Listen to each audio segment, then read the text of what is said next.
Alo. Arda. Gonca taksiye atladı gitti. Ne demek gitti Tahir amca? Başına bir iş gelmesin. Atabey'le de gitti. Ben kızımı biliyorum. Gidip hesap soracak onlara. Başını belaya sokacak. Şimdi yoldayım. Atabey'le de gidiyorum, tamam mı? Tamam, geliyorum ben hemen. Arda nereye gidiyorsun? Gonca, Atabeylere gitmiş. Ortalık karışacak. Ya bak gerçekten bunlar ne zaman hayatımıza girdiler, hayatımızı mahvediyorlar. Tamam hadi hemen gidelim. Dur, hayır. Seni otele bırakacağım. Hayır olmaz öyle şey. Ben de geleceğim. Yürü. Zeyno, bak neyle karşılaşacağız bilmiyoruz. Ben seni haberdar ederim. İyi tamam. Tamam, hadi. Evet. Tamam. Bak anlıyorum. Ama bu şekilde olmaz. Bu şekilde... Ben de şaşkınım ama bu şekilde hiçbir şeyi çözemeyiz. Hayır, asıl bu şekilde çözülür. Geçmişte olup biteni ancak bu şekilde öğrenebilirim. Aklındaki nedir? Bilsem, bilmiyorum ki. Bir gariplik var. Annem benim annemden nefret ediyor ve nedenini de bilmiyorum. Anlayamadım bir türlü.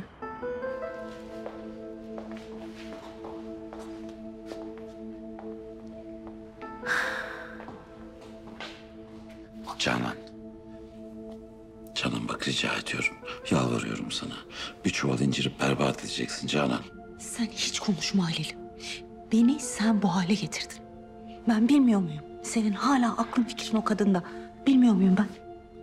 Babamın yanında konuşturma beni. Kızım, meseleyi büyütme. Çok ağlayan gözünü kaybeder derler. Sen şimdi bu kıza her şeyi anlattığında en büyük acıyı bizim ailemiz çekecek. Doğru söylüyor. Dedeciğim tam olarak neyi biliyoruz da neyi anlatmıyoruz? Arzucuğum bu çok eski bir mesele. Sen kendini üzme bu konularla. Yani o zaman Gonca gelip size hesap sormakta haklı. Gerçekten bilmesi gereken şeyler var. Yok babacığım ben gerçekten çok kararlıyım. Madem bizim hanemize kadar gelip hesap sorma cüretini gösteriyor... o zaman ben de anlatırım her şeyi. Sonra ne hali varsa görsün.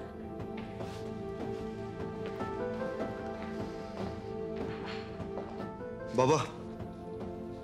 Gonca'nın ailesiyle bizim ailemiz arasındaki problem nedir? Annen benim annemle küs olduklarını söyledi. Canan Hanım, annemle neden küstünüz? Canım senin annenle bir tek ben değil.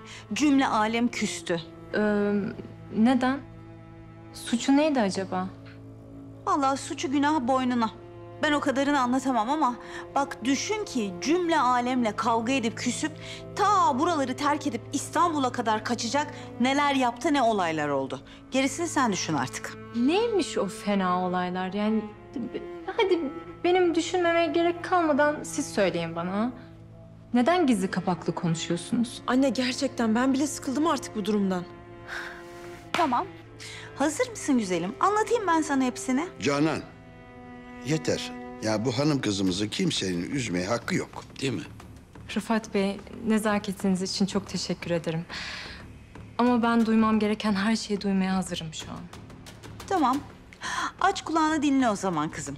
Senin o annen var ya. Canan, Canan. Gonca, Gonca kızım. Babam, Baban mı? Kızı yetmedi. Bir de bu babası çıktı ya. Gonca! Ya bey amca bir dur dur. Çaldın kapıyı selam verdin açtık değil mi? Ne yükleri veriyorsun içeri? Ha? Gonca! Gonca kızım! Gonca! Gonca neredesin Gonca? Ne yapıyorsun? Ne oluyor? Bırak! Bırak! İyi misin? Kızım, iyi misin ha? Yavuz bırakın Yavuz bırak. Bir şey yapmadın. ne işin var senin burada? Hadi yeter gidelim. Ha? Gerçekten de yeter. Susuyoruz, ediyoruz ama sen nasıl gece gece gelip benim evime basıyorsun lan? Ha? Bana bak Halil Atabey. Her şey senin başının altından çıkıyor. Kızımı rahat bırak. Onun kılına zarar verirsen var ya öldürürüm lan seni. Baba, öldürürüm seni ha. Öldürürüm lan bırak. Ne diyorsun be ha? Ne diyorsun? Tamam. Yavuz! Atın şu adamı dışarı. Atın dışarı. Atın. Yavuz. Sen nasıl tehdit edersin beni ha? Nasıl ailemin önünde beni tehdit edersin? Baba tamam yeter hallediyorum. Neyi hallediyorsun be? Neyi hallediyorsun? Adama şöyle okkalı bir tane çakamadın bile. Halil. Halil içeri. Hadi. Yürü. Yürü! Baba canımı acıtıyorsun. Canımı acıtıyorsun diyorum. Ya namussuzlar. Ben onlara göstereceğim. Arzu, Ece ile siz içeri girin, ben hemen geliyorum. Ne yapayım? Polise haber vereyim mi? Gerek yok Yavuz. Sana ne dediler ha? Ne dedilerse hiçbirine inanmayacak. Ya sen niye benim sözümü dinlemiyorsun? Niye bu Atabeylerin kapısına yamanıp duruyorsun? Yamanıyorum ben.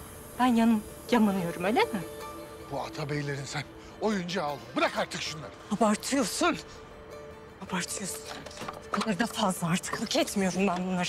İstanbul'a falan da gelmiyorum. Gelmiyorum, anlıyor musun? Gonca. Ben annemin evinde kalacağım. Rahat bırak beni. Rahat bırak.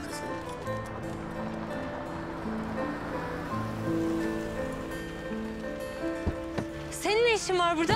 Tahir amca çağırdı beni. Beni annemin evine bırakır mısın? Alın.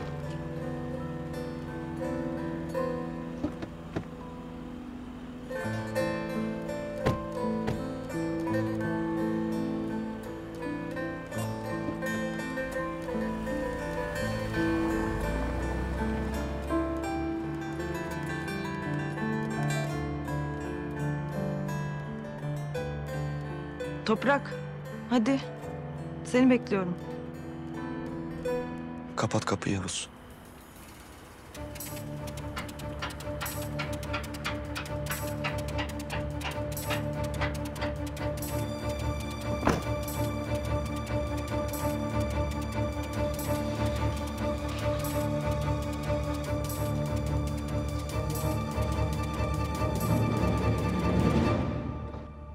Hepsi senin yüzünden. Bir kızın peşine takıldın gittin. Adamın biri gelmiş benim evimi basıyor. Ne diyorsun baba ya?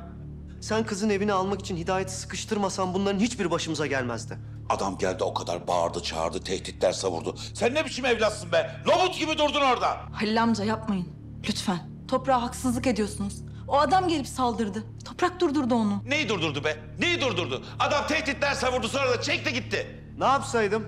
Senin yaşında adama bir tane vurup yere mi serseydim? Yapsaydın. Babanı korumak için, haneni korumak için gerekirse yapsaydın Toprak. Yok artık anne. Abim öyle bir insan mı? Ne dediğinizin farkında mısınız ya siz? Anne, benim sana bir şey sormam lazım. Geçmişte Gonca'nın annesiyle senin aranda ne geçti? Herkesten önce bana söylemen gerek bunu. Sen utanmadan bir de annenden hesap mı soruyorsun? Yok yok. Oğlum bile bana böyle davranıyorsa artık söylenecek hiçbir şey yok. Anne yapma ama gözünü seveyim ya. Bir kız yüzünden bütün aileni karşına aldın. Yazıklar olsun sana be. Halil, Canan. Yüklenmeyin çocuklara. Gelin benimle. Anne. Yapma böyle. Gözünü seveyim. Lütfen. Gonca kötü biri değil ki. Sen hala Gonca mı diyorsun oğlum? Ben oğluma derdimi anlatamıyorum. Ben oğluma derdimi anlatamıyorum.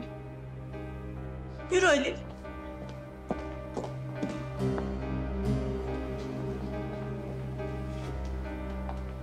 Abi. Bari anneme karşı savunmasaydın şu kızı. Çok üzüldü Canan teyze. Çok. Ece, sen zorlaştırma bari işleri. Ben mi zorlaştırıyorum işleri? Keşke işleri benim değil de o kızın zorlaştırdığını görebilseydim. Ece abla haklı abi. Gonca'nın adını duyduğumuzdan beri konağımızda huzur kalmadı. Ve sen buna rağmen hala o kızın tarafını tutuyorsun. Niye onu savunuyorsun Toprak? Neden? Ben kimseyi savunmuyorum. Sadece haksızlığa karşı duruyorum. Adaletli olmamız lazım. Adaletli mi? Adaletsiz ne yapmışız ki?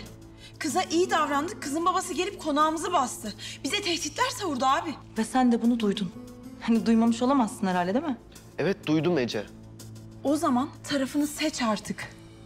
Ailenin yanında olman gerekmez mi? Bize düşmanmışız gibi davranmaktan vazgeç abi. Arzu, düşman ne? Canım benim. Canım benim, ne diyorsun? Gel buraya be. Ya sen benim baş tacımsın. Düşman ne demek ya? Canımsın sen benim.